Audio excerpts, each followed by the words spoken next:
পলিথিনের নিষিদ্ধের বিরুদ্ধে অভিযান শ্রমিকদের তোপের মুখে ব্যাহত হলো।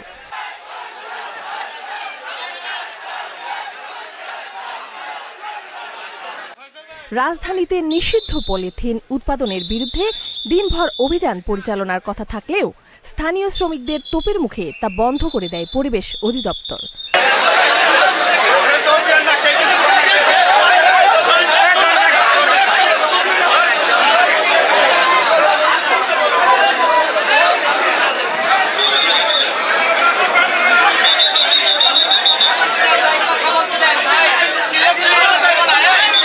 বুধবার বেলা 11টার দিকে নিষিদ্ধ পলিথিন উৎপাদনকারী প্রতিষ্ঠানের বিরুদ্ধে অভিযানে নামে পরিবেশ অধিদপ্তর।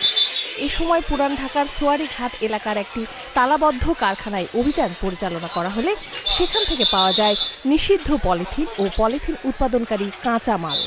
পরে তা জব্দ ও কারখানাটি সিলগালা করা হয়।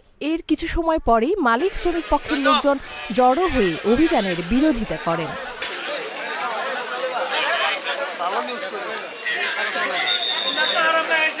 বিকল্প ব্যবস্থা না করে কারখানা সিলগালা করায় আপত্তি জানায় তারা।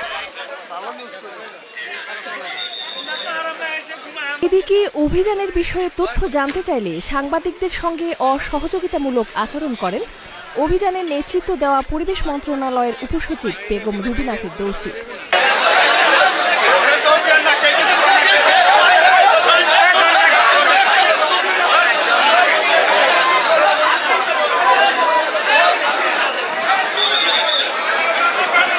এক পর্যায়ে পরিস্থিতি উত্তপ্ত হলে নিয়ন্ত্রণে নেয় সেনাবাহিনী।